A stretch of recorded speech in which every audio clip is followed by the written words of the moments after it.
has also flourished in Burkina Faso, where the military government ended a long-standing accord that allowed French troops to operate in the country in February, which gave France 1 month to remove what it's happening with the West African countries controlled by the French. Now, like I introduced to you earlier, that is basically one top issue that is currently occurring in the political space across some volatile West African region. Now, if you do recall, when the situation in Niger occurred, Burkina Faso and Mali immediately declared support with, the Nigerian military forces. Just this week alone, the Nigerian embassy in Niger was burnt down by the people.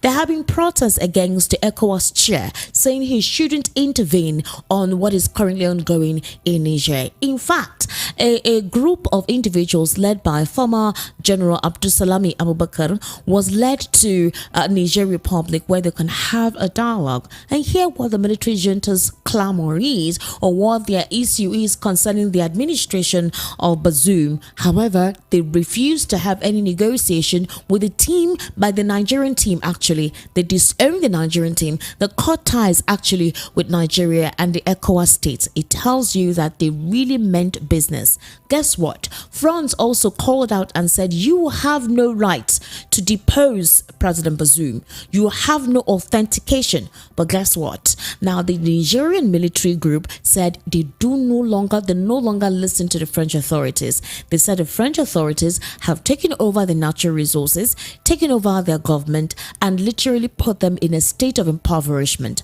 Unfortunately, the colonial masters of some of these West African nations controlled by the French are usually in multi-dimensional poverty, very low economic value. They have a lack of infrastructure and seem to be decades behind when it comes to development. And the question now is that we're asking ourselves is, what is going on in the Sahel and what's going on in West African countries going back to the military regime and no longer embracing democracy? And how come the ECOWAS is deciding this time to steal its spine, a spine that seemed to have been bent since they did not do anything in Burkina Faso? They did nothing as well in Guinea-Bissau as well as in Mali. Now, in order for us to talk more about this, I actually have in the studio Barrister Joe Nwokedi. Barrister, good evening. Good evening. Welcome to the Political Spotlight. Thank you. It's my pleasure. Thank you for joining us. Now, I also have joining us virtually Barrister. Okay, he said I shouldn't call him a barrister, so I'm going to call him, he's a legal practitioner. I have joining us virtually a legal practitioner, a social affairs commentator, a political enthusiast as well, Eze Oluche. Eze Oluche, good evening and welcome to the Political Spotlight. Thank you very much for being here. Thank you. Thank you for taking your time to join us. In fact, Eze Oluche is trying to celebrate his daughter's graduation, and I called him at the nick of time, and he decided to spare his time to be part of the program this evening. It tells you that really enthusiastic when it comes to discussing national issues. So I actually appreciate you taking your time to be here. I'm going to start with you, Barrister Eze Oluche, because I do know that I've had this conversation with you earlier in the week. The question now is President Bola Ahmed Tinubu trying to a stay of strength? We do know that when the situation in Mali happened and Burkina Faso happened, we did not see the ECOWAS being active therein at all. So the question now that the military junta in Niger are asking is, why are you not letting us be? You let Malians be, you let the Burkina Faso be. Why are you not letting us be? How come you want to show your sense of strength? So what's your response to that? Response is where we have is the outcome of events across the world. My own personal response is that Bola Tinubu is being used by the West to destroy Niger and ECOWAS for geopolitical reasons. He is used. Because we take proper sample opinion, leaders of regional leaders, political leaders, not just in Nigeria, but across West Africa. In the other contiguous Niger Republic, you ask the opinion of all those guests. Then again, this trade intervention in Niger. like your leaders across the region in Niger, Mali, Burkina Faso, the people are all against this military intervention in Niger. Then when you ask yourself, what is pushing Mr. Tinubu into this disastrous venture? It's only the one, external pressure. External pressure in the sense that Mr. Tinubu knows the reality of the Nigerian election. Yes. He knows that the Tribunal Go ahead. president knows that he needs the support of the West to do whatever he wants to. So not go to the interest of Western powers. When I say Western powers, I mean France, then Britain, and the United States of America. These are very unfortunate, but these are things that must realize and address. He's not doing this for West Africa. He's not doing this for the press. He's not doing this for all three. Wow. So keep the goods of But Barrister Essa, I Yes. sincerely apologize. The network is not friendly at all. I literally cannot hear you, but we will do something. Okay, So then we we'll have to do it. Let me just We'll have to do it via the telephone. I'm going to call you shortly via the telephone Okay, because no it's problem. important that I get to hear your input on the program. Thank you so much. Okay, I'm going no to call problem. you via a normal cellular call now. So, Barrister John Wokedi, here is the situation because, like I was saying earlier, that has been the conversation that has been trapezing the political space in the country. And the reason why this particular situation seems to be garnering a lot of conversation is the fact that Niger and Nigeria share very close borders. We have intermarried. They're literally like family members. Okay, we have a lot of trade with this country, especially for those within Sokoto and yes, within Sokoto, Kaduna, that particular axis. They literally have trade with these Nigerians on a daily basis. Now, the Nigerians said that they were very angry with Tinubu's ultimatum of 7 days, and that was why they literally did not want to have any conversation with the team that was sent to them to have a dialogue with. Although I think they've eventually been able to soft pedal and agree on the negotiation that was had earlier by a particular, I think I read it out earlier during the news. But the thing now is the fact that despite this negotiation, there is a lacuna. There's a problem within African countries. The problem has to do with the democratic style of leadership. For the Nigerians to be happy about the deposing of their president, that is the democratically elected president, President Bazoum, and having to embrace the military regime, what does that actually say? It tells a lot regarding the way we manage democracy in sub-Saharan Africa. And it's quite regrettable because in democracy, it's a kind of a situation that who guides the guts. Who guides the guts? You vested the power, the authority, the commonwealth, the future of the whole country into the hands of some people that derive their legitimacy through election, through your votes, through the ballots. Then some of them, when they get to that exalted position, instead of focusing mainly on the well-being of the people, they are lost in acute corruption, embezzlement, fraud, and all sorts of things. They are lost in acute authoritarianism, impudent dictatorship. They violate the country's constitution. They manipulate the system in such a way that some of them even want to perpetuate themselves in power. So want to amend their constitutions to become life presidents. They destroy every tenet of democracy. They don't allow free and fair election. They don't allow the voices of people to prevail over their personal wishes. So instead of people rejoicing for having government they ought to call their own, because that's the sense of democracy. Yes. Government of the people, by the people, and for the people. For the people. Where the people will reign supreme. In democracy, people are the supreme authority. They determine and decide whatever a leader does or doesn't do. Yeah. But unfortunately, in African system here, we are not practicing that democracy as it was propounded by the Greeks. We're not pressing it. That demonstration, All right. gathering of the people and the voice of the people, demos and creation. We're not pressing it. So now what do you expect the people to do? And they became so emboldened. You know, when military people are doing certain things or going off the track, you might condone it a little bit because you know that we are not trained to become purely democratic. But when a democratically elected president has become so dictatorial, so haughty and so arrogant in dealing with the people, and have deprived you, I mean the citizens, of that power you have, Okay. to even have a say, either in the policy formulation, in policy execution, or even the change of the government. Because the beauty of democracy is embedded in the capacity of the citizens to change their leaders at will within the stipulated constitutional provisions, like every 4 years, or 2 years, or 3 years. That's why when they say that the worst civilian government is better than the best military regime, they don't mean that they like hardship. But in democratic system, you have a time frame within which to get rid of this man. Like I remember when Buhari was the president, people were shouting 2019, 2019. When 2019 they eluded them, they began to shout 2023, we'll get rid of this man. You understand my point now? Yes. And 2023, they got rid of him.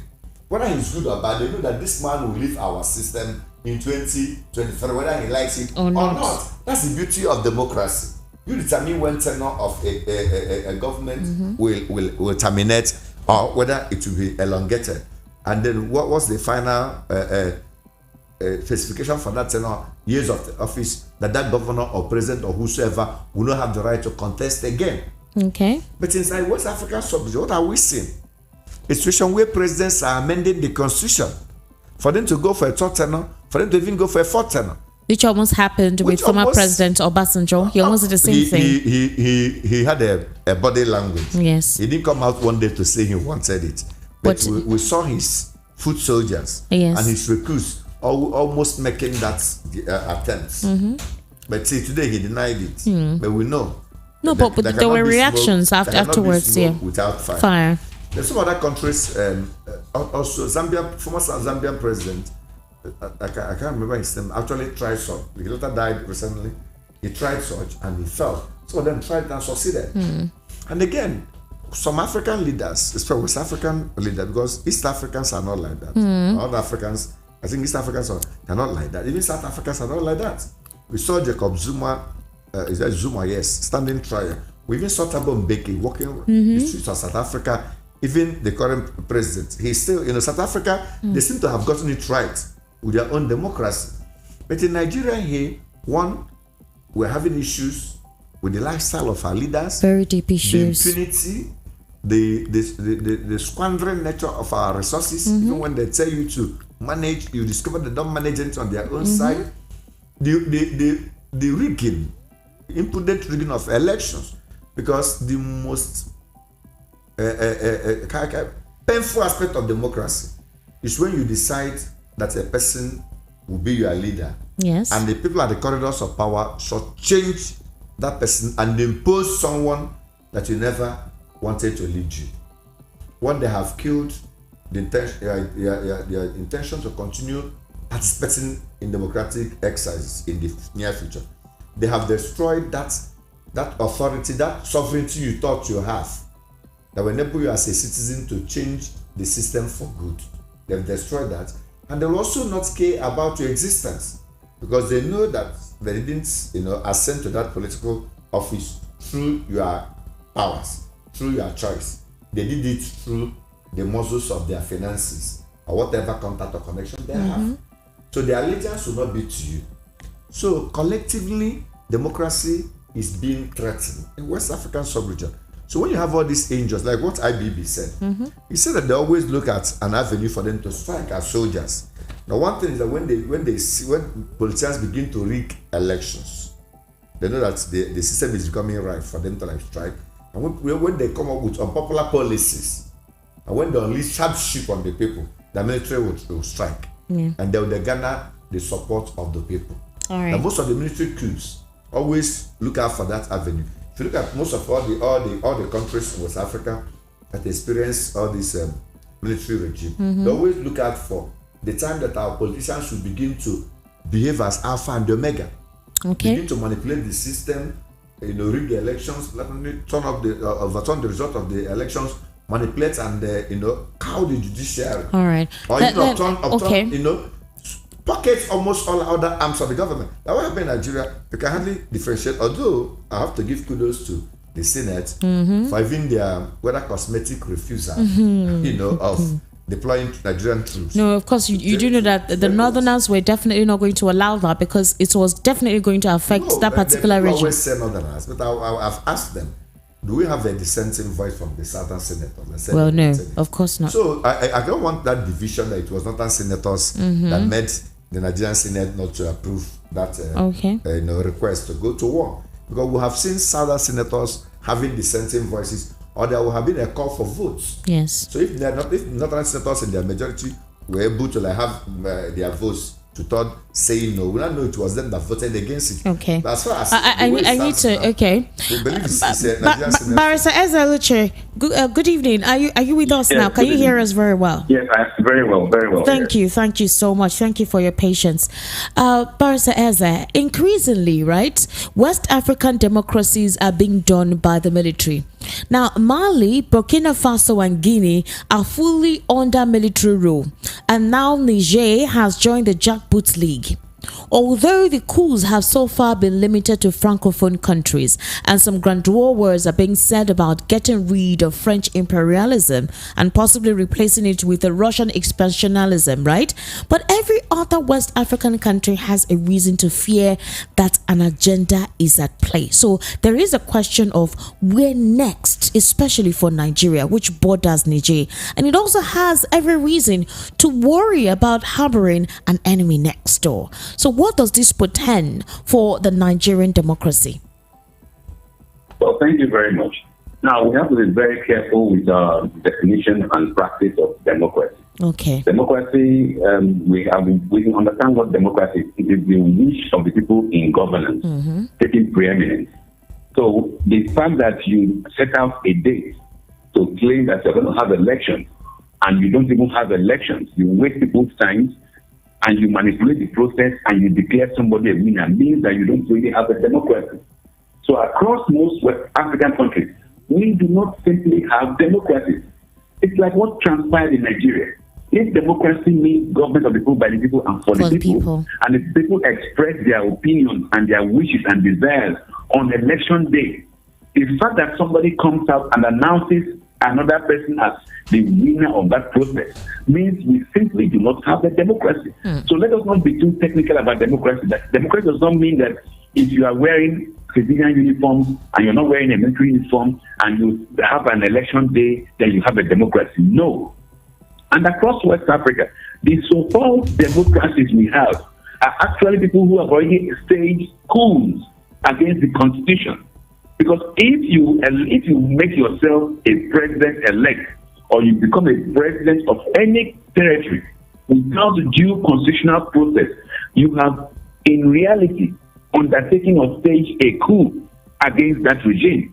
If the law of your country says that you have to have 1, 2, 3, 4 criteria before you become president, and you are made president without having those criteria, that in essence is a coup. A coup does not really mean that somebody must die or soldiers must be shooting guns. It could be a bloody coup, like when they have to shoot their way into office, or it could be a bloodless coup, like when you have somebody just come up, whether it says it's the electoral umpire, and the total disregard of the constitution, he announces somebody as the winner when there was no winner. Now, when we take that into context, you now ask yourself, what are we talking about? All these so-called democracies in West Africa, are they really democracies? Look at the people, the three main governments which are leading this attack on Niger Republic. Number one is the president of Senegal, Macky Sall. Macky Sall recently tried to alter the Senegalese constitution to rule for a third time. And the people in Senegal are protesting. Many have been killed in street protests. In fact, the major opposition leader in Senegal has just been thrown into jail for on a rape charge, on a trumped-up charge of rape and sexual assault. And that is the man who calls himself a Democrat and is leading the attack on Niger when he's also a coup plotter. The other person is Alassane Ouattara, the president of the Côte d'Ivoire. The president of the Côte d'Ivoire has been in office for more than 12 years. Since 2011, he's been president. He's been altering the process. He's been jailing opposition. He's been interfering with the Côte d'Ivoire constitution. He's a Democrat? Of course he's not. The third person is Bola Tinubu. Bola Tinubu did not satisfy the basic criteria for being declared a president in Nigeria. He has forced himself and is becoming his now president. He became president by the shared declaration of Mahmoud Yakubu, the so-called INEC chairman. And these are the three Democrats who are now going to war against the Shiani in the Niger Republic. That is most unfortunate. In my opinion, speaking, these three men I mentioned who are leading this attack on the Niger Republic are not democracies. And like I tried to point out earlier, when you ask what is the chairman of ECOWAS doing trying to go to war against the Niger Republic, and the answer is very simple. The Nigerian people do not want this war. The Nigerian Senate has raised its voice against this war. The governors of the contiguous state to the Niger Republic, that is the extreme state, are against this war. The peoples of West Africa are against going to war against Niger. You now ask yourself, in any democracy, if Nigeria truly is a democracy, we will still be discussing this issue of a war against the Niger Republic? The answer is no.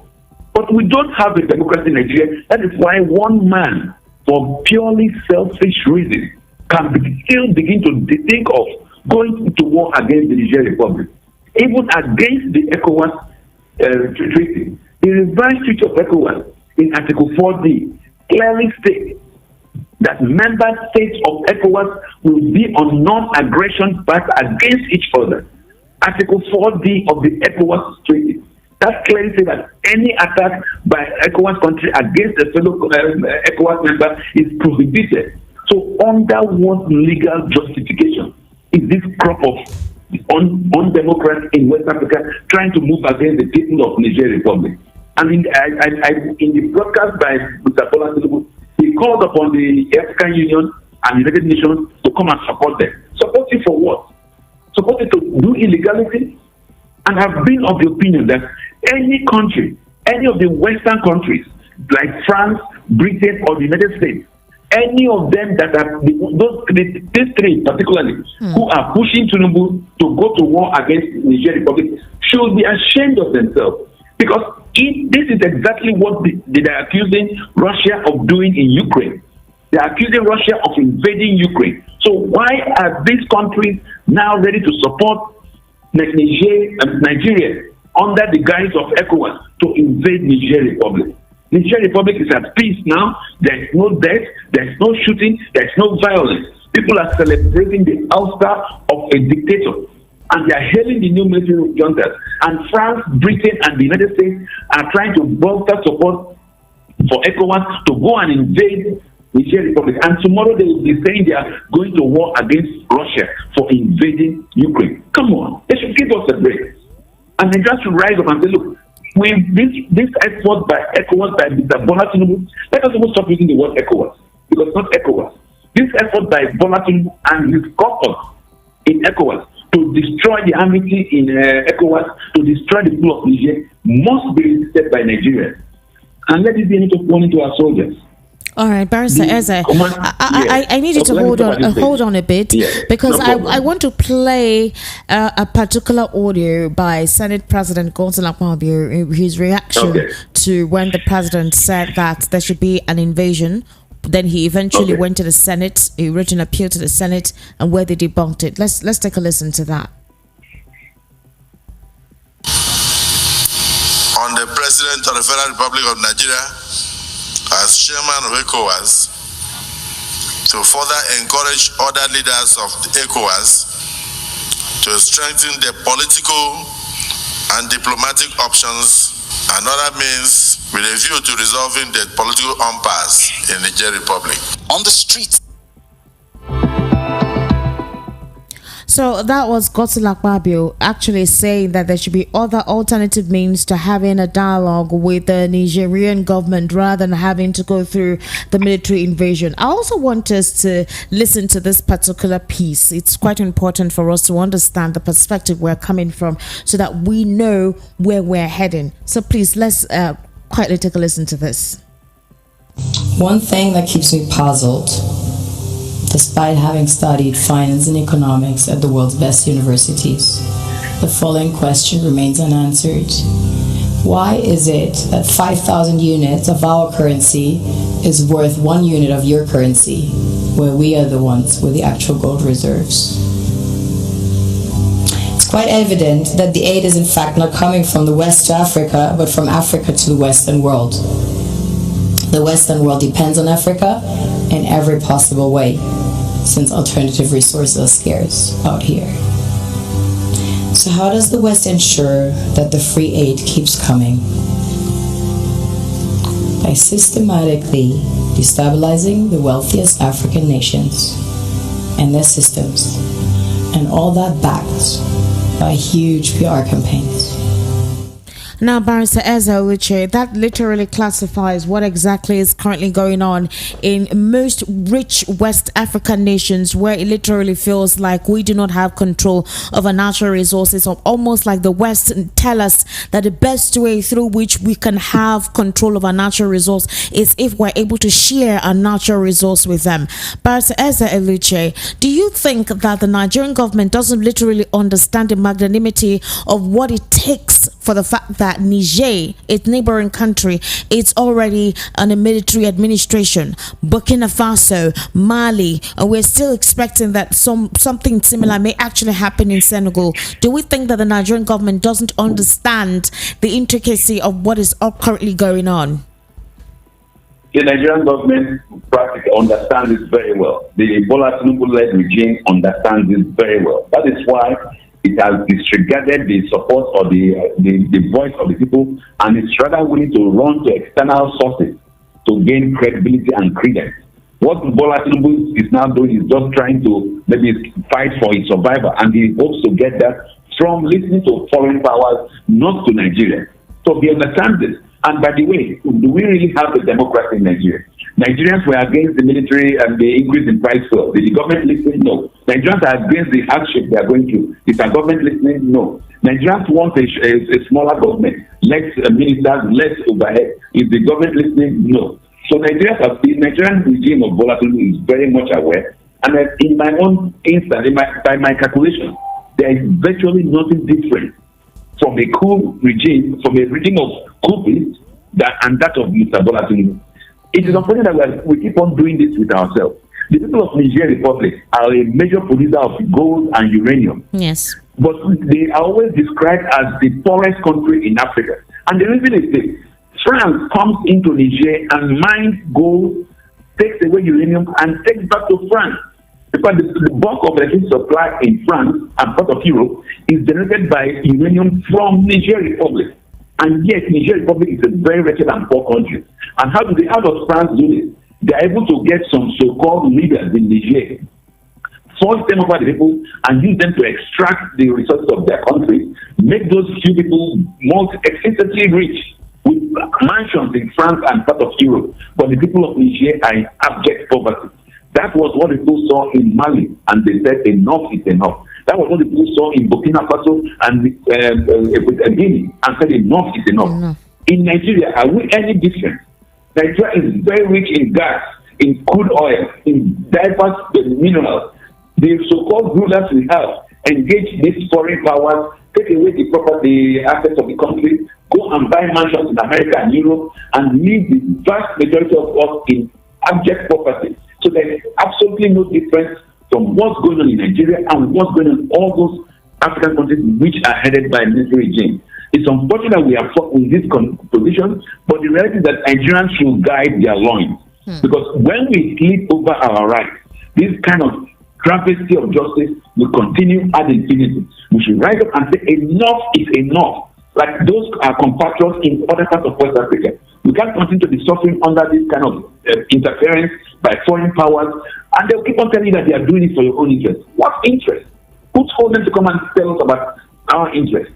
In the past 2-3 weeks, we've seen visits by diverse sources.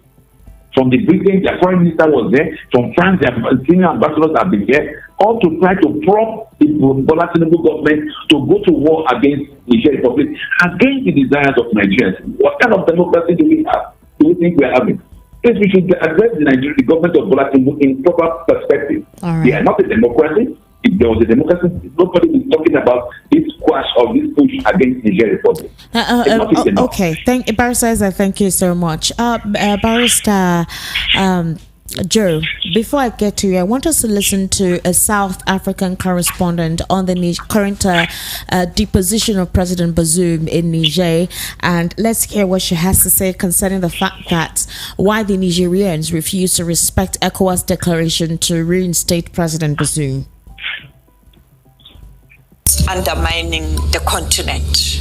And I think countries as Nigeria, who are pushing for invasion, are undermining the frustration of people on the continent in relation to poverty and all the struggles that they are experiencing, including the plundering of the resources of Africa. If they think it's gonna be Libya, I think this time around they must think again. And if they think it's gonna be Gambia, they must think again, because you have other countries, neighboring countries, who are part of the same region. I'm talking about Mali, I'm talking about Guinea, Burkina Faso, Algeria issued a similar statement, and we are told Senegal stands in support of a move not to invade Niger, but rather focus on the talks. And therefore, I think Nigeria at the moment, at its weakest moments, in terms of the economic challenges in that country, including the leadership of the incumbent, as you know, that is being challenged in the courts in Nigeria based on the outcome of the elections recently. I think we are likely to see a proxy war in West Africa, something that is not good for the continent. And I think the African Union is found wanting. It is very weak at the moment. At the helm, you have Comoros, a small country, and therefore the advice that's given to the region and the African Union, I don't think that those advice are going to assist the continent. Barrister John Wokeje, the Economic Community of West African States, the regional political and economic bloc with 15 member states, is mostly francophone. Only Nigeria, Ghana, Gambia, Liberia, and Sierra Leone are anglophone. The francophone countries are very anxious. That is basically what the situation is. Now, this is where it starts getting complicated. Use of force was translated to war in the media, and ECOWAS became a Tinubu in quote affair. So you recall that ECOWAS is not just Nigeria, other Economic Community of West African States. But when the use of force was mentioned, it's segmented only President Tinubu, and therefore Tinubu was threatening to wage war on Niger when he made that statement, which angered the Nigerians. And so when he sent political allies there to see how they can have a dialogue, they completely severed ties and in fact closed their airspace to Nigerians, not just ECOWAS country, to Nigeria specifically. So the question I'm asking you is, with what Sophie Mokoena said, do you think that the facts that she stated out are logical facts to reason with the president's composure or disposition to the Niger situation? We are quite aware that the president is looking for validation. Okay. He's looking for validation. Validation in what aspect? If you recall that the ECOWAS Community of West African States have actually been literally spineless, because it was under their leadership Mali's case happened, Burkina Faso happened, nothing transpired. So do you think that this particular situation with Niger, and being the fact that President Bola Ahmed Tinubu became the new chair, it was a way of authenticating his position and trying to refurbish the ECOWAS Union? Yes, before this coup took place in Niger, there was a meeting, shortly after Tinubu was elected or selected as the chairman of ECOWAS. They had a meeting stating that they would not allow coup. in West African sub-region, ECOWAS, basically. Some people came up to speak out regarding that decision, stating that for you not to allow coups, that you must put your houses in order and make sure the proper tenets of democracy are strictly adhered to. So shortly after that, a coup now happened in Niger. So we believe that Tinubu actually said that people came after him, stating that he knew quite well how he assumed office. So he was afraid of his own shadow, believing that mobilizing people against coups will also protect his own not so firmly position as the president of Nigeria regarding all the things that transpired during the election. So this might be what actually, so when the coup now happened, it was like a signal to him that, look, if you don't take time, this thing that actually happened in your backyard might just happen to you. Because there was a clamor for him not to be sworn in. Okay. He jumped that clamor during the swearing in. So many people came up, so many voices, so many people called upon because of constitutional breach. A lot of things happened. So his swearing in was not like that fanfare that we used to see where people Abuja was barricaded with security people warding off some roads and so many places. So it was like a war. It was like installing a military. I don't even know how to describe it. Okay. It was something unusual in Nigerian political landscape. But he eventually got over that. So he was already scared that, look, I'm not enjoying the popular support of the people. And because of that, the only way they can strike is either they strike through the courts, maybe I can play a game there, or they strike through the military. Okay. So let me, as ECOWAS chairman, let me find a way to restore every avenue that will enable them to strike through the military boys. So when it now happened in Niger, for him now, let me just not allow this thing to stand. Okay. But if I allow it to stand, it might be like a precedent, since at the backyard, All they can easily talk to Nigerian counterparts to also overthrow my government. Okay. And again, when the coup began to have a kind of international coloration, having like interest of Western world, we can remember also what transpired during his period he has stayed as president. When EU report actually came up, shattering almost everything. That election was not free and fair, was not. His declaration was like faulted. Literally mentioned all the anomalies Nigerians complained about, and invariably saying that the election was like null and void, as not having followed the proper procedure, invalidating his leadership, his emergence as president. That was actually what that report said, but they didn't go ahead to say it. All right. So now he saw the same Western people having interest in Niger, and then through him, to like actualize that interest. So he was like, this guy were like hither to my enemy. Now they're becoming my friend. Let me just take advantage of this opportunity and gain stronger ties and support with the Western world. With the Western world. So I don't know whether they can help me to navigate this minority part. By the time I'm able to dance to their tune and then play a game that will be advantageous to their interests. Basically, I'll win them to my side. All right. And the only way to do that is to go to war, remove the military junta, then bring back, restore the ousted president and bring him back as president. But unfortunately, he's having a very, very chaotic situation. In the sense that you can't tell somebody how sweet food eating is. All right. The Nigerians have said that they want the junta. They have not called for any support. They have not called for any help. They have not told us they have any crisis situation that demands anybody's help. And as a matter of fact, it's their country. You can't come and tell them what is good for them. Okay. As when they are like crying under severe irregularities and crises and intimidation, maltreatment, brutality, and the rest of them. And the world can now build upon that as human rights violations or using stronger force to trample upon the rights of the people. Come in. But this is a country that is entirely happy about the new development. Okay. So what's the sense of going to war if not to serve your personal interests You and sure? to validate your electoral flaws. Okay, so I don't want to believe that there is any fact to that. I think that's your disposition to this. That's your disposition to. Barrister Sanwo-Olu. So here is another. This is another question that I want you to actually help me understand based on the Constitution.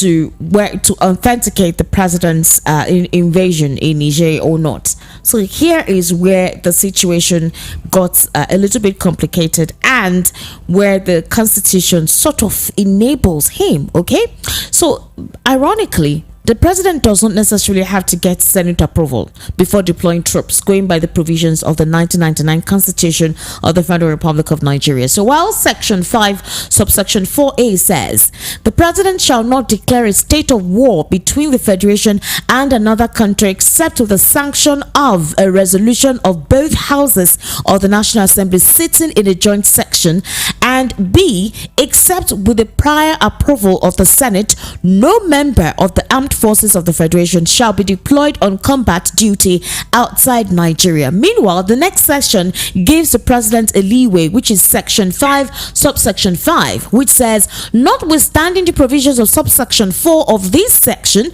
the president, in consultation with the National Defense Council, may deploy members of the armed forces of the Federation on a limited combat duty outside Nigeria if he is satisfied that the national security is under imminent threats or danger, provided that the president shall, within 7 days of actual combat engagement, seek the consent of the Senate and shall thereafter give or refuse the said consent within 14 days. Barrister Sanwo-Olu, I need you to explain what this means concerning the situation with Niger.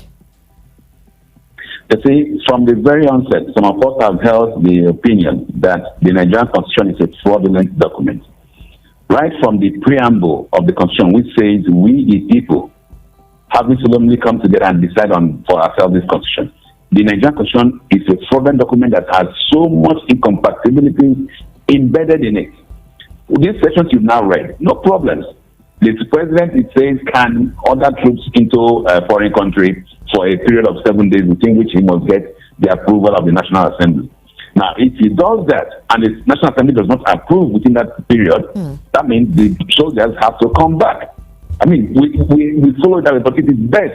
Any democracy will believe that before such deployment, the president must seek the approval and consent of the National Assembly. Otherwise, if these soldiers are sent abroad and they have to stay beyond the 7 days before Mr. President comes to seek approval, then those soldiers can validly reject or refuse any orders from their commander-in-chief. What I'm saying in essence is this. The Constitution of Nigeria is very complicated and it has a lot of provisions which are antithetical to democracy. And where you have just read is one of the several that are against the spirit of democracy. But even if we follow these portions of the Constitution and the soldiers get deployed outside, it says within 7 days, the president must seek approval of the National Assembly. And if they don't give that approval, that means those troops will come back. So common sense will even tell you, before you engage into the process of military deployment, because these things cost a lot of money. You have to have logistics. You have to have the aircraft. You have to have the vehicles, the armament to move them into another country. And a non-country that they're not even aware of the terrain. It is only commonsensical that you seek the approval. So if Mr. Tinubu should move them out of the country without approval of the Senate and the House of Reps, and they now get there, and after within 7 days, there is a rejection of that same deployment, and those troops must come back or reject any further orders by the commander-in-chief. And if the president continues, it amounts to a coup. What is a coup? A coup is when you are ruling against the constitutional provisions. Let us not think that a coup is when people keep on come and shoot guns at the State House. No. If you rule against the spirit of the Constitution, then you have technically committed a coup. That you are still there in office does not mean that there is no coup. And so I hope that the soldiers, the troops that are involved will realize this, because the soldiers and both the army and the military, they swear an oath of allegiance to the Constitution of the Federal Republic, not to an individual. And that means that If whoever is occupying the office of the president goes against the constitution, then the soldiers are duty bound to reject whatever orders that are unconstitutional and are against the spirit of not just ECOWAS but also the constitution. One other part of the constitution which you should also read, which I believe supersedes the section you have just read, is section 19 of chapter 2 of the constitution. Which chapter 2 is the fundamental objectives and directive principles of state policy. This is what actually guides Nigeria's policy in everything. So in real sense, it can be said to override whatever other provisions that relate to government policy. Section 19 enjoins the Nigerian government to always be Pan-Africanist and work towards communalism and unity of Africa. In essence, it's against Nigeria leading into war against any African country. That is the policy, the fundamental policy of the Nigerian state. And that means that the so-called attack which the government wants to do against Nigeria violates the section 19 of the Nigerian constitution. Nigerians should familiarize themselves with their constitution, for goodness sake. It's not a book that is hidden somewhere. Section 19 of the Nigerian constitution can be read by anybody. In it, the cornerstone of Nigerian foreign policy is Africa and the unity and sustainability of Africa. So why will somebody who calls himself a Nigerian president, who has sworn an oath to uphold the Nigerian constitution, including section 19 of the Nigerian constitution, embark on policies that are against the Nigerian constitution? All right, thank you so much. Thank you, Barrister Ezra. Barrister Joe, do you have something to counter what he said? Because I saw you nodding your head. The point is that, some sections of the Constitution, I agree with him what he said regarding the controversies and inconsistencies in the Constitution. Because sometimes, even as a lawyer, when you read certain sections of the Constitution and then begin to read the proviso, you will just be lost as to what do you now do? Because if you're not smart enough to marry the proviso with some other provisions of the constitution, you might find it difficult to apply the correct principles as enunciated in that section of the constitution. But to maintain Pan-Africanism and the peace and progress of Africa, you rightly said, regarding that section 19, the president is subject to various interpretations, because it depends on how the person that wants to restore peace is seeing that peace. Some might see coup as bringing crisis, and removing a military government and bringing back democratically elected government as restoring peace. Do you understand my point now? So it does not necessarily mean that a country, no African country can go to war against other African country. It depends on the purpose for going to that war. I saw what happened in Liberia at a certain point in time. Even what happened in Congo when Obasanjo led Nigerian troops to Congo and other places. It was that spirit of Pan-Africanism, but it was a war.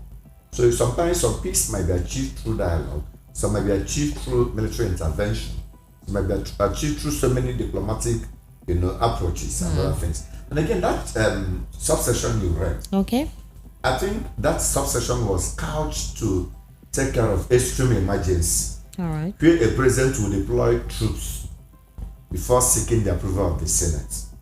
That was the intention of the draftsman there. In the event getting approval of the Senate might seem difficult or cumbersome at a certain state, depending on the emergency of that situation, that the president might deploy troops, then come back to seek the approval of the Senate. But in every instance, the approval of the Senate must be properly sought and obtained. But that was why it was 7 days to say come back. But now the question is this: is there an emergency in the war, a war transpired in Nigeria Republic? Another question is this: is it our problem? Are they threatening our territorial integrity? Are they fighting war with Nigeria? Are we under any threat by what happened in Nigeria? Like we rightly said, it happened in Burkina Faso, it has happened in Mali, and these are neighboring countries too. What are we going to suffer by having a military regime in Nigeria? After all, we have had military regime in Nigeria for years, almost 35 years of our existence. We are ruled by the military, and no other country wanted to stop the use of military in Nigeria through their own intervention or through their own interruption. IBB ruled for close to 9 years. Ogowon ruled for close to 10 years. Even Buhari ruled for 3 years. I mean, so many of them those have been 1 year. The rest of them, it was when we Nigerians were able to like sort out our issues, and then we brought back democracy, democracy. So if there is any military intervention, I believe it is exclusively the right of that country that will determine when they are tired with their military, and then call for return to civilian rule. All right, thank you so much, Barrister John Wokete. Godswill Akpabio, right? We're moving on now to other issues that trended during the week. That is the Senate President. He found himself in quite an embarrassing situation after revealing that money has been sent to senators to enjoy their recess. This actually happened on Monday. Now, the upper legislative chamber concluded the screening and confirmation of President Bola Tinubu's ministerial nominees, right? So thereafter, the senators adjourned plenary to September 26. While he was addressing his colleagues before the adjournment was moved, Akpabio made a very interesting statement that caught the attention of quite a lot of Nigerians. A lot of people actually made a statement that Akpabio sometimes speaks like that, before thinking. I want us to listen to that particular statement before we go further. In order to enable all of us to enjoy our holidays, a token has been sent to our various accounts by the clerk of the National Assembly.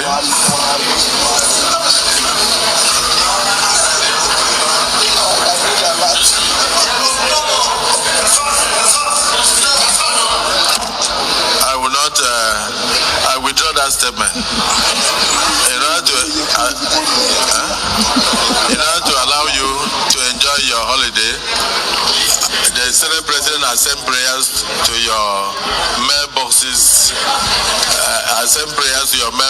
To assist you to go on a safe journey and return.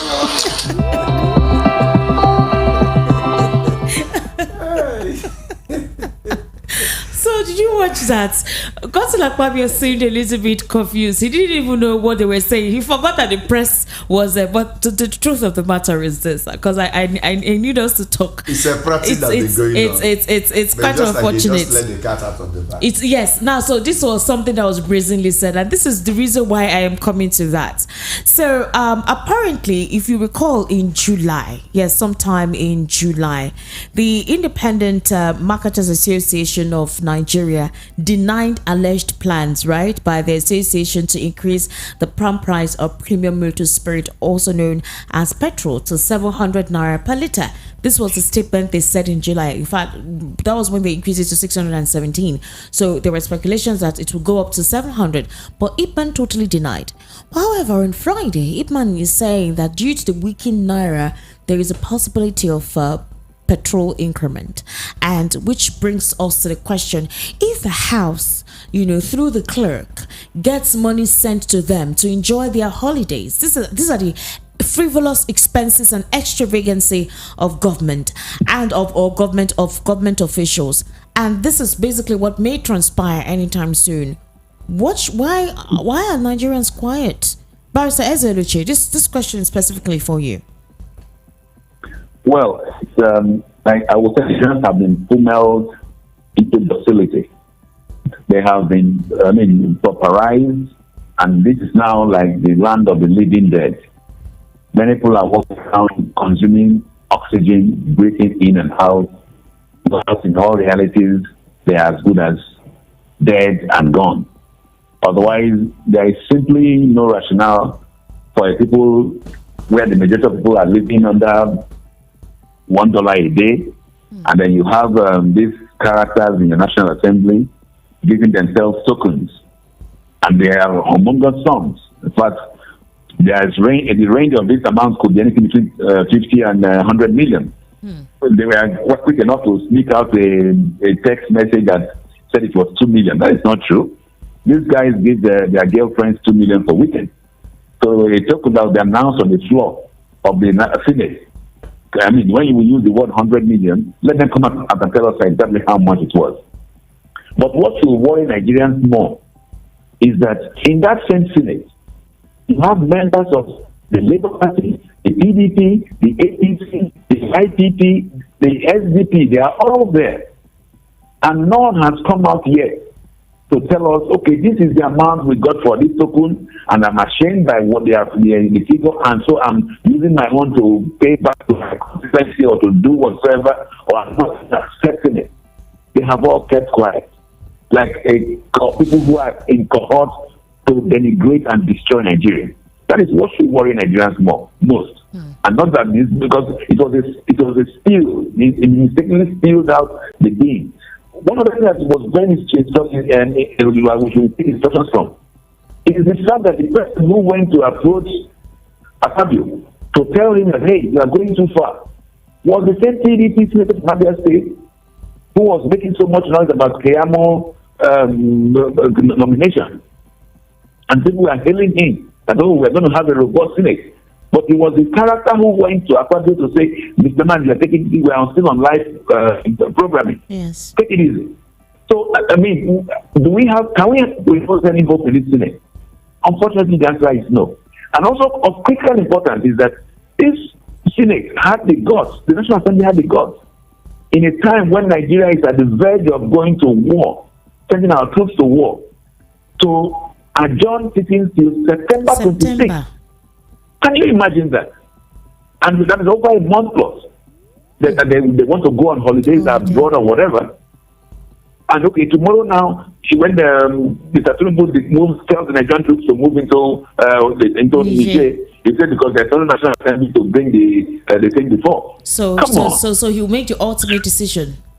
Beautiful. So I mean, these guys are taking us for a joke, and I do not know what it will take to wake up Nigerians.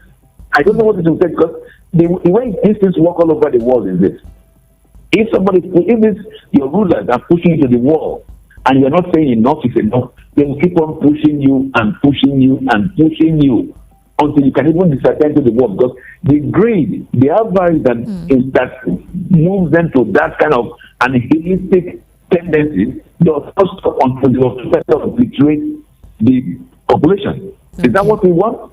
What else are we waiting for? All right, I mean, thank you. At least we thank Mr. Akpabio for this very exposure into the things that will happen to Nigeria in the next couple of, and I'm sure he will never ever mention token again on the floor. I hope so. You hope so? Yeah, I hope you will never, because it ran wildfire. No, it will be paid, but it will not be mentioned again. It will be paid, but it will not be mentioned. That's the unfortunate part of it. Thank you. All right, Barrister Chomokete, here is the situation, right? We're moving on to more judicial matters because we need to open the phone lines now. This morning, right, the tribunal reached a verdict on the petitions lodged by the Labour Party and the People's Democratic Party against the election of Governor Babajide Sanwo-Olu of Lagos State. Now, the decision, which carries substantial implications for the political landscape, stands as a testament to the power of due process and democratic mechanisms that underpin the society. So, two challenges challenging the election of Governor Babajide Sanwo-Olu and his deputy, Dr. Obafemi Hamzat, have been filed with the Lagos State Election Petition Tribunal, which has reserved its judgment. So, on Saturday, the three-person tribunal, presided over by Justice Arum Ashom, said it would inform the petitions parties of the date on which the verdict would be rendered. Ashom disclosed this after the parties' attorneys adopted the final written addresses.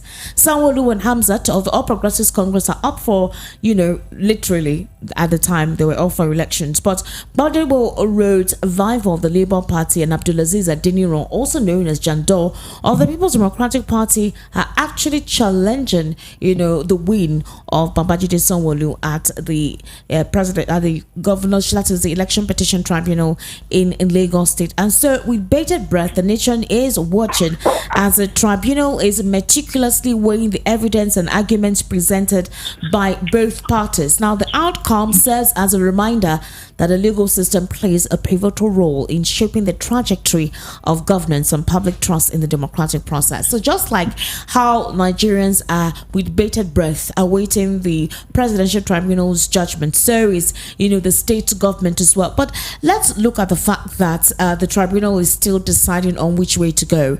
They do have up until September to give us a verdict. But do you want to tell me that the verdict is not ready by now? They don't know exactly what to say? I mean, you already have all the documents at your disposal, evidences placed at your table, defenses and all the final written addresses. Do they literally have to wait till the 180th day before they make their announcement?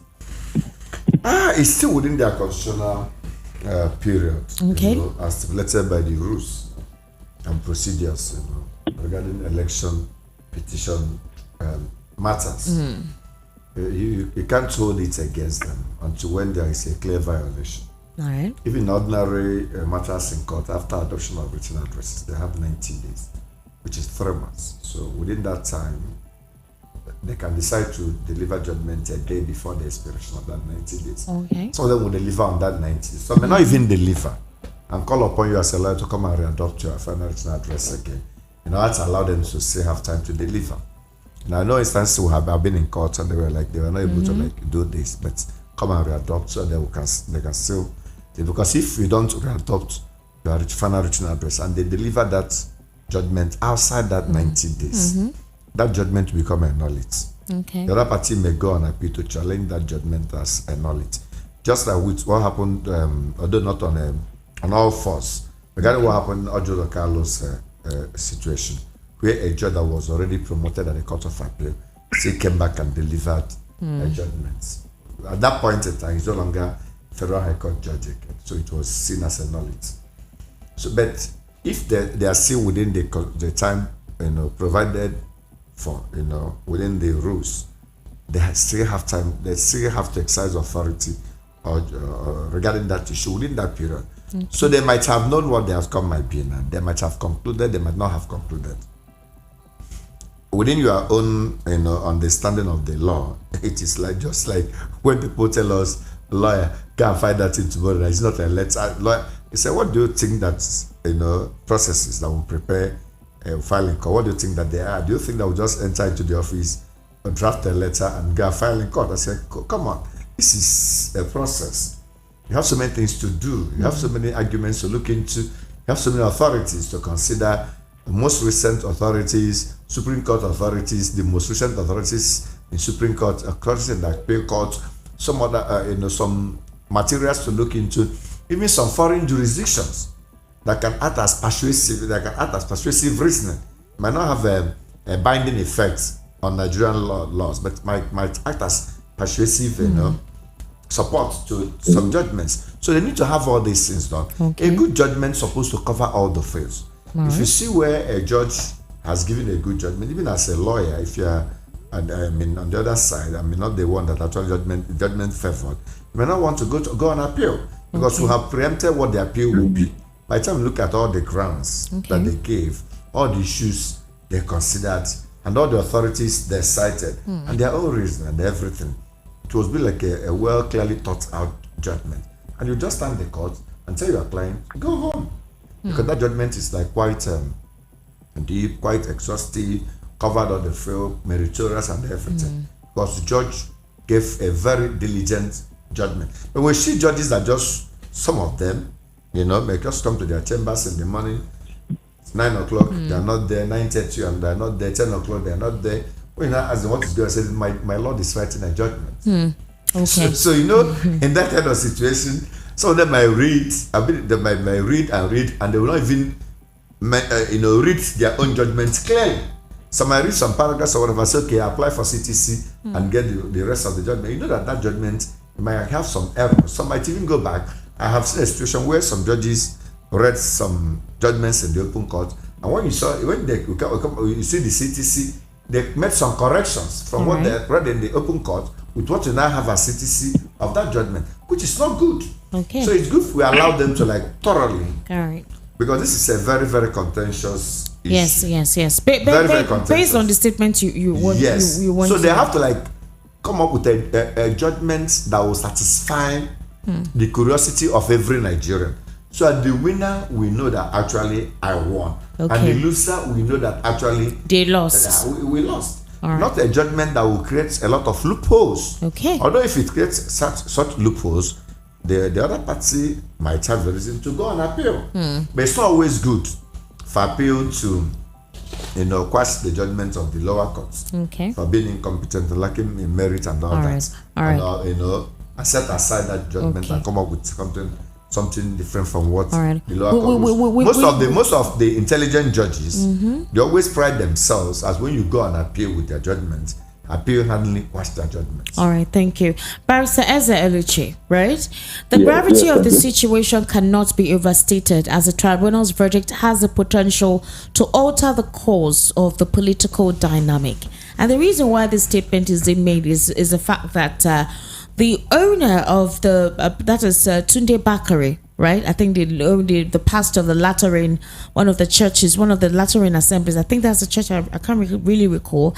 He is the Servant General Overseer of that particular church, and he made a statement that he warned against the Emiloko kind of politics. Now, with the Emiloko mantra, whichever way, so long as it helps you. People say whatever method it is you imbibe, so long as it helps you in whatever journey or cause that you're on, and you clinch it, then you're good to go. But he is saying that it is a very wrong nature, that it poses a tendency of authoritarianism. That's basically what he said. He said it poses a nature of authoritarianism and entitlement. Barrister, as if I let you go, do you think that statement he made was true? Certainly. When somebody says local, that's I am the one, it is my turn, and he holds sway, he gets away with that, it's a coup. I mean, there's no difference between that statement, I am the one, that whatever you guys go and do on election day, it's your business. I am going to be in office come so and so time. So when a man does that and it sails through, you now wonder why people mistake it for a democracy, or why people still deceive themselves or delude themselves into thinking we have a democracy. Long before the election, Mr. Bola Tinubu has told us that in politics, you go, you grab it, you snatch it, you run away with it, and you fight for it. Now, you have men in Niger Republic who have also seen power. They have grabbed it, they have fought for it, they have snatched it, and have run away with it. And you want to take a gun to that place to fight them for doing exactly what you've done? Come on. Emiloko is a coup. That word, Emiloko, I am the next, is a coup plot. And in Nigeria, it worked. Mr. Tinubu is the president. It did not count on our votes, but because if he respects the vote of the people, he will not make such nonsensical statements. He will say, okay, the vote of the people will count. But when you say, Emiloko, I am the next, irrespective of what the people say, that in essence is a coup. And I keep on saying, the young men in Niger Republic, General Chiani and his members have done what they want, what Tinubu did. They have grabbed it, they have fought for it, they have run away with it, and they have snatched it. So what else? Let them be at peace. Thank you very much. Thank you, Barrister Eze. But I want to say something that those are the opinion and the words of Barrister Eze-Eluche. It is important. Oh, certainly. Let me say that myself. Whatever views I express are my personal opinion. Because he used some words which are he said to be snatch, whatever, take our wrong with it. Okay, so I just want to. He never denied it. I just want to clarify. There's a video to that effect. I just want to clarify that there is the opinions of Barrister Eze. Those are the words. Don't worry. My views are my views. All right. They have nothing to do with the voice of the people. They are my personal views. All right. But like I said from the onset, it's an outcome of a lot of think tanks. All right. Okay. Barrister Eze-Eluche, thank you so much. Honestly speaking, thank you for your time. We need to take phone calls, and thank you actually for coming on the program this evening. Thank you very much. All right. Okay, so we have let Barrister Eze-Eluche go off the line so that we can take your calls. It's very important that we have to hear what you have to say concerning the conversation that we're having this evening on the Political Spotlight. So the number is 0700 903 903 903. That's the number for you to call, 0700 903 903 903. And then, of course, the WhatsApp number is 0700 903 9039, 0700 903 9039. Okay, so that's the number that you can send your WhatsApp messages to, and the number that you can call to be part of the conversation is 0700 903 9039. Hello, good evening. Yeah, good evening. Okoli is my name from Bagada. All right. Yes. From Bagada. Yes. Now, you ask the question, why is it still taking this long for the judgment at the presidential election petitions court to come out? Okay. And the lawyers you have answered clearly, stating as to the actual position of how this election was won. And a number of other people have said so. So I will still join in that your question to ask if that is truly the case, why this prolonged delay? Because so many people are anxious to know what the actual result is. So when then will this judgment be delivered? Thank you very much. Thank you very much. And Barrister Joe Wokede, before you respond to his question, I also have a question on WhatsApp. And this is from Olu. Olu says, Esther, your guest was so bitter to the extent of assuming that ECOWAS decisions is now Tinubu's decisions just because his candidate lost election against the president. Now, my guest did not say who his candidate is, but let's continue. Since your guest is now talking about legitimacy, he should tell Nigerians which of the presidential election since 1999 that was not challenged in court. If Niger agrees to be a member of ECOWAS, they must be ready to obey ECOWAS rule. Your guest can't use what he sees on social media to justify people's support. The coup, Esther. You are in this country when millions of people came out to support Abacha, a military dictator, to become Nigeria's president. And that is by Olu, who is sending us a message from Badagry. All right, Olu, thank you so much for that particular message. Now, so somebody also says, VOP crew, I have always noticed that National Assembly guys are one and united on personal matters, but divided when you come to national issues. Though I don't expect any disclosure of amounts they have shared, the fact remains that they cannot withdraw information which has gone viral already. As much as I agree that every good leader requires a certain degree of sense of humor, over application of it will learn Akpabio into the unpleasant situation if he doesn't retract his step. When the king delays judgment on a case involving one of his high chiefs, know that the tide is against a high chief. This is what is playing out in Nigeria's jurisprudence. Personally, I don't envy Bat for being at the ECOWAS headship at this time of war brewing in Niger. Every discerning mind would see this as a bad omen. Whoever roped him into accepting ECOWAS leadership now should be his greatest enemy.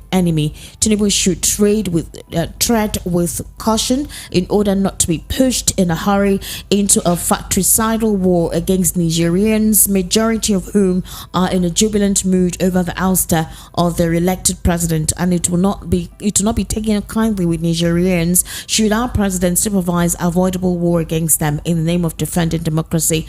And this is from Tony Anele from Ijegamo. All right, thank you so much, Tony, for that particular message. What's your response to what that the question that the other man asked concerning the tribunal's verdicts? How long will it take them to give their verdicts? They have a time frame of 180 days to hear every application and deliver judgment, and they are still within time. All right. So you cannot preempt. Yes, in law, let me also clear him. You might know what the judgment might be. Even a judge might know what the judgment might be. Okay. But it's not like open announcement where you come to podium and another somebody has won.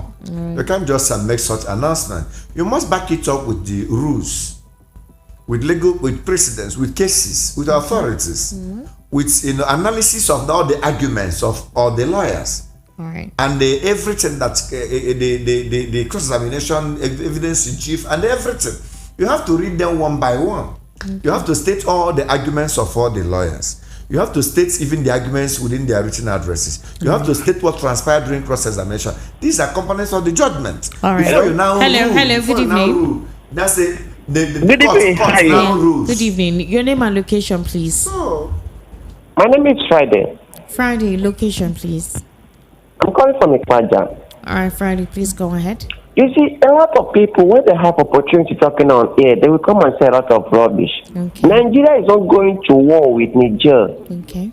Tinubu is not going to to fight in Niger. It's not Tinubu. ECOWAS is out to restore Democracy. Okay. And people are saying that Tinubu is going to fight Niger, is going to war in Niger. I don't know what or where they are gathering this information Okay, from. so I would like to take you back somewhere, okay? And I hope that you're able to understand the reason why Nigerians took it upon themselves and attributed it, right, to President Bola Ahmed Tinubu.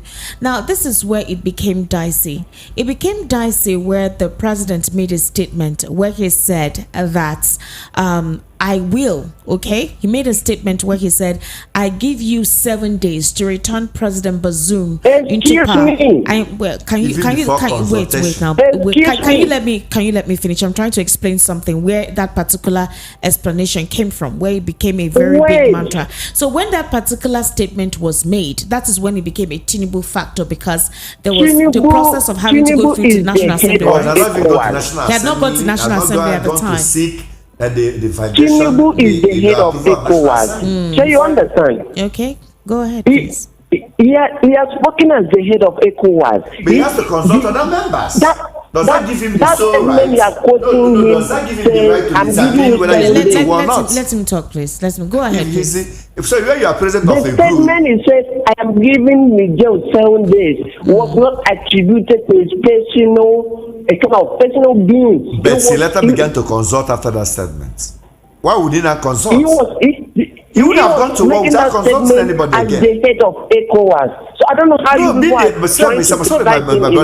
being the head of a group, I'm the president of a group. Does that give me the right to make my personal statements regarding the group? Without consulting the group? That people don't understand. Excuse me, please. Allow him to talk. Go ahead, please. Excuse me. Yeah, go ahead. There is something that Nigerians don't understand, especially those in the other faith. We have two major faiths in this country. We have two major religions in this country: Christian and Islam. And now Islam is trying to wage war by taking over Niger, Mali, and Burkina Faso. How do you know that? How are you certain, Mr. Frank? You're bringing a different dimension to the conversation now. You're bringing a different dimension to the conversation. I will not let you continue with that. You made a statement. Wait, Mr. Friday, please. Let's talk with decorum. Let's talk with decorum. You made wait. You made a statement. Your first statement where you said that Nigerians are getting it confused. That Tinubu is not going to war with Niger. You were trying to defend the fact that he was representing ECOWAS, and I'll try to point out something to you where the headline went, where he said, I give you 7 days without consultation with the Senate as provided in the Constitution. Even without ECOWAS resolution. Without ECOWAS resolution. He hadn't met with ECOWAS. He hadn't met with the Senate. ECOWAS resolved 3 days ago. And he made a statement. So that was where Nigerians now made it a Tinubu affair. Like, why is Tinubu declaring a potential of war on Niger when consultation had not been made with ECOWAS, including the Senate? And when he eventually went to the Senate, you could see that they refused it. They refused it. Eventually, ECOWAS has already met. So that's basically that's where the Tinubu factor came at play. ECOWAS approved 3 days ago. 3 days ago. 7 days has expired. So why did Nigerians go wrong then? All right, go ahead, Mr. We have to Friday. be detailed in the analysis I before we come on your point. Okay. But if you have listened to the protesters in Kano, their demands, one of their demands, they said they need Islam. Are you aware of that? Nobody. Or you can just go back to online and check. No, excuse me. You know I'm talking about the protesters. The former Bazoum is a Muslim. The problem now is I think this caller 95% of Nigerian people are Muslims. No, the caller is I think I don't know. They are not even Christian country. I don't know where his train of thought is. He came up with the first argument which we had clarified, and now he's going into something else. Of course, the Nigerians are predominantly Muslims. And of course, the borderline with Nigeria in the north, they are predominantly Muslims there. I don't know why you're bringing in that. They don't even have Christians. They have very few Christians in Niger. Exactly. Not up to like 10% Christians. 0700 903 903 903. That's the number. Please, when you call, please stay on the facts. Let's be logical in our point of view to the conversation that we're having. Let's be factual with our statements that we're making, and please let's speak with decorum. 0700 903 903 903. Hello, good evening. Welcome to the Political Spotlight. What's your name? Yeah, good evening, Madam Esther. Good evening. How are you? I'm fine there. My name is Nemeka from Ejibo. All right, Mr. Nemeka, please go ahead. My greeting to all your guests. They spoke well. Thank you. They spoke true to the matter. Okay. You know, my dear, truth is too bitter, but it is very, very good to your health. Truth is too bitter, but it's very, very good to everyone's soul. Okay. And if you want your soul to be free, accept the truth, embrace it, say it. We as a nation, we decide to be an enemy of the truth. That's why we get everything we do in this country wrong. Okay. You will see wrong thing, you will try to defend wrong thing. Let me tell you, my dear, you see all those men that are parading themselves as ECOWAS leaders. None of them deserve any excellent commanded at all. None of them. Let's start from beginning to the end. Okay. And check their records. Okay. Thank you. Iyadima in Peking, is he telling us so he's practicing democracy in this country? From his father to his own ruling? Akufo-Addo of Ghana there. Is he telling me that he's practicing democracy? 80 people lost their life last election. Here in Lagos, for my witness, for my kuro eyes, people are threatening people not to come and vote. Is that democracy? Let's take ourselves the truth this time around, though. Right. Dr. Way said something at their last summit the other time, and I'm quoting it again today. He said all of them were there for that place, made the listen well. They will not be looking at the irregularity, corruption, and impunity going on all these countries, that they will keep quiet. And when this military wake up, then everybody will be running about, say, let's go and restore democracy. What do you mean by democracy? Is it not for the people? Anything that goes against the people is not more a democracy. It's a dictator. You rule 10 years, you want to change the constitution, the people take you out. Yeah, you are saying, none of them is saying you stop because of that problem. Let me tell you, my brother, you see, these people, Russia and these people. Ukraine. You know, say, Ukraine. America and France, British, everybody, NATO, you go, you don't worry, you day about. Maybe Ukraine the battleground now. All right, thank you so much for your call this evening. I have a WhatsApp message. I would like to read that one. Good evening, Esther and the guest. Democracy shouldn't be in just a name. It should be in practice. It should truly be what it's supposed to be in our region. If truly is what it is, there won't be all these debates between military rule and democracy. And that's from Yinka. Yinka is sending that message from Ifako. Thank you so much, Yinka, for that message. Hello? Kindly turn down the volume of your radio, please. Okay. My name is Mr. Robert. I'm calling from Ikeja. All right, Mr. Robert, please go ahead. One, I would like to inform you people that your line is breaking. Okay. Inside the people cannot get to people so freely.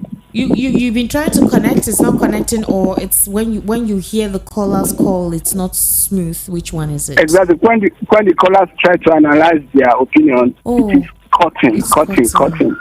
Yeah, you are not getting it very clearly. Sorry. We do apologize for that. Go ahead, please. Yeah, good. My greetings to your guest. Okay. So, thank you. Good evening. You see,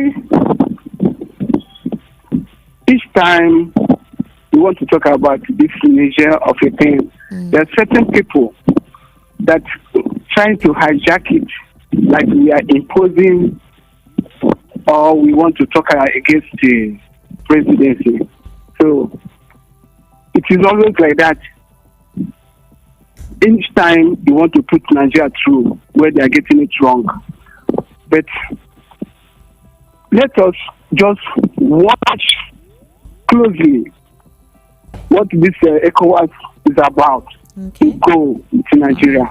But I like the way that ECOWAS are taking. Let all the French countries start the ECOWAS. All right. Take their full step. That let them leave Nigeria alone. Okay. Then we now decide to take their full step and let Nigeria be on their own. All right. In other side of presidency, our presidency is is now understanding of the mistake he has put in front before. Okay. I don't think he still has the opinion to go fight in Niger. Okay. I read my case here. Thank you.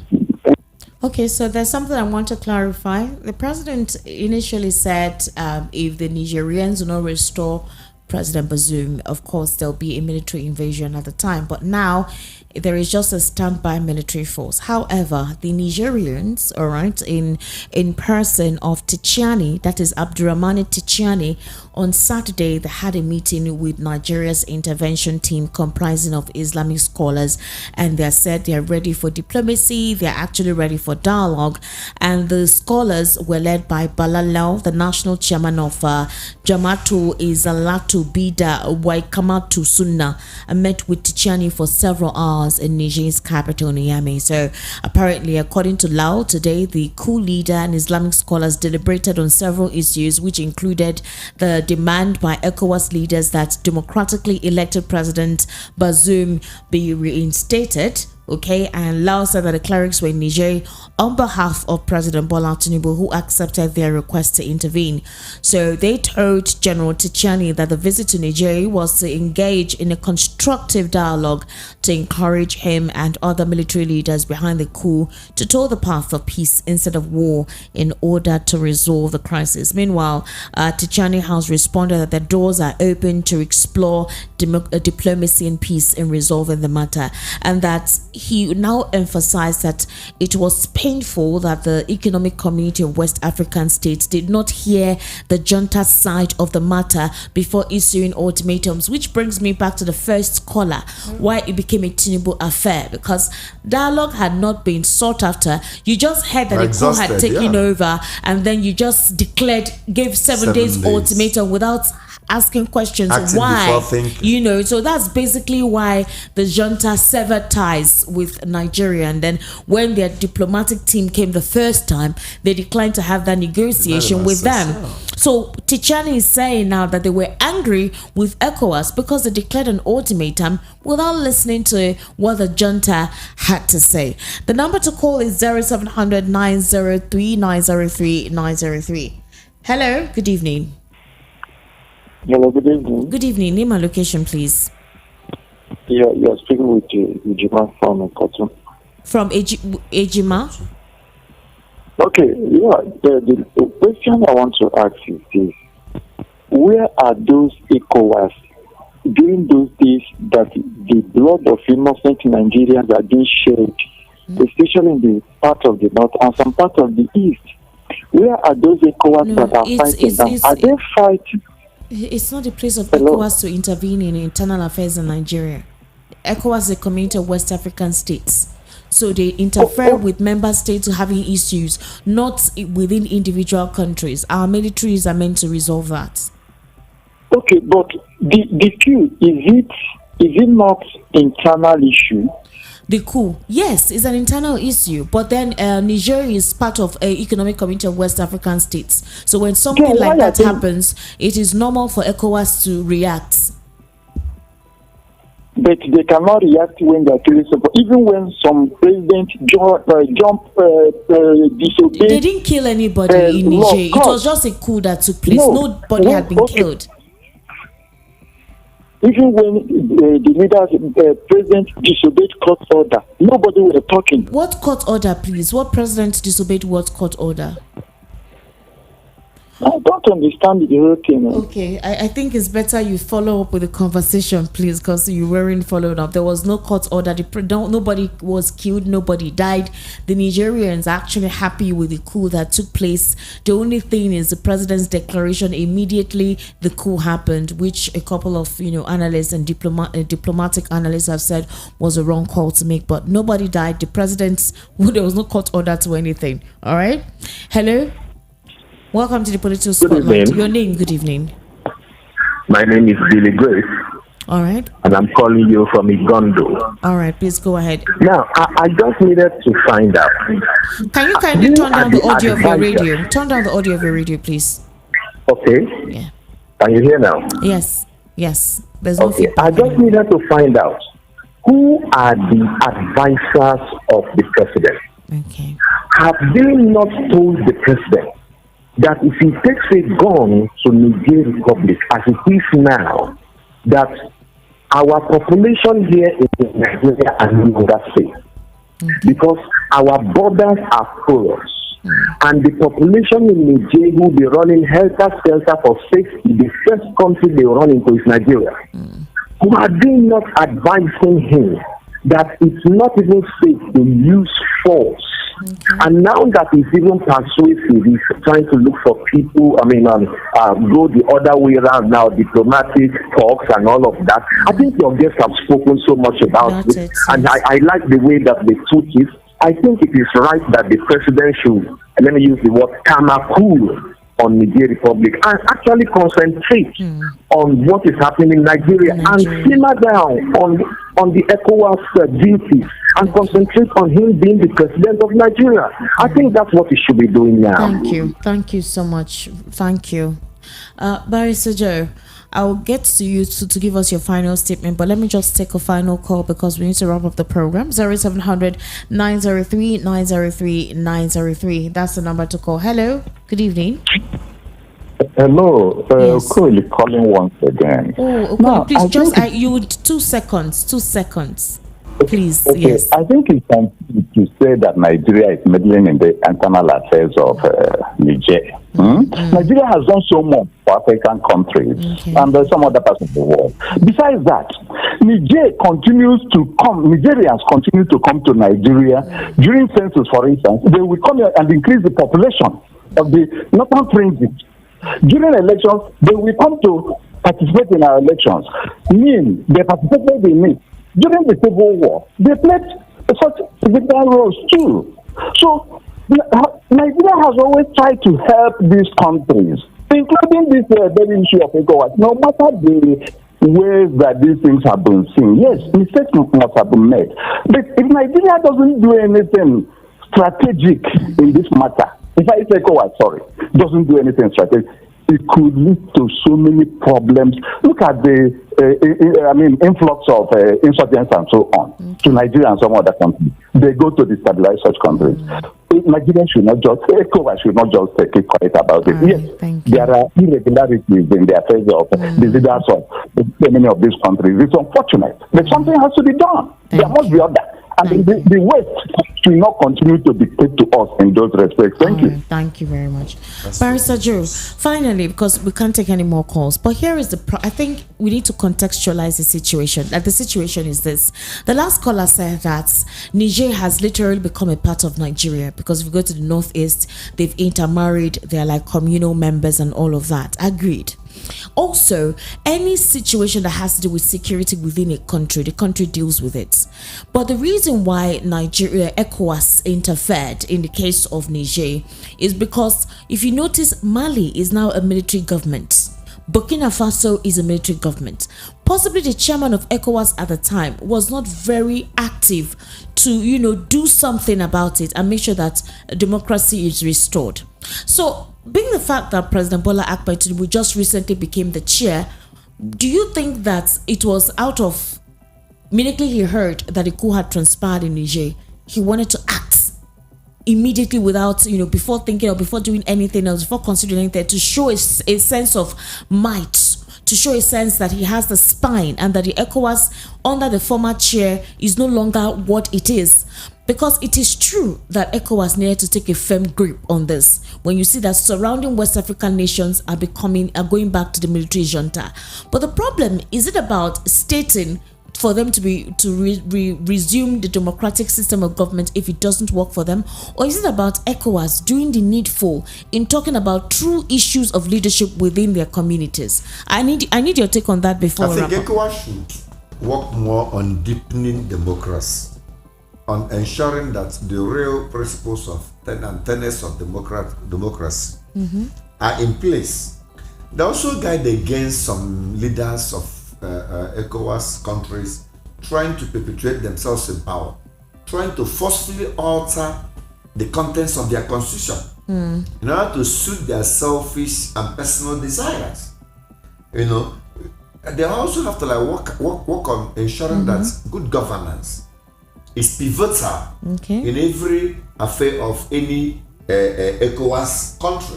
and community. They should not just only focus on whether ECOWAS country is led by so-called democratic government or by the military. After all, the taste of the eating is in the pudding. Okay. The bottom part of everything is that how sweet is the food. Okay. If you tell someone that, look, military government will give them what they want, they will settle down for it. It's a matter of the masses getting what they want from their leader. All right. The appellation is just like something superficial. Okay. Like for instance, in China, they practice authoritarianism. Yes, and it works for them. There's no democracy in China, but it works for them. They've moved from being like a neglected country in Asia to becoming the second biggest economy in the world. Okay. In Russia, have you ever had that they conduct an election to decide whether Putin will remain in office or not? Putin has been in office more than how many years now in Russia? And have you had them complaining? Because it is working for them. All right, Barrister. So in Saudi Arabia and some of all these Arab Emirates, have you ever heard about elections going on in all those Arab countries? They don't conduct elections. All right. So let us also be careful. Okay. If Africans are not ripe enough to practice democracy, let us know whether we'll continue democracy or not. And if you are ripe to practice democracy, let us practice the real democracy. All right, thank you, Barrister. The voice of the people will prevail over voice of few selected selfish individuals. Thank you, Barrister John Wokede. Barrister Eze-Eluchi as well, thank you so much for joining us. I do know that you were on a constrained situation, but you came on because of your passion, as usual, when it comes to issues that has to do with governance. My name is Esther Nwachukwu. You can follow me on social media at Esther Nwaz on Twitter. That's ESTANWAZ on Instagram. On Twitter, it's Esther Nwachukwu. And of course, on Facebook, it's Esther Nwachukwu. Voice of the People 90.3 FM, that's your frequency. You can follow us on YouTube as well, and across all our social media handles is at VOP 90.3 FM. Thank you, Barrister John Wokede, once again for coming on the political spotlight today, as well as Barrister Eze. Once again, I want to say thank you. Up next is another interesting program that I know you want to be part of. However, bye for now. See you next Sunday.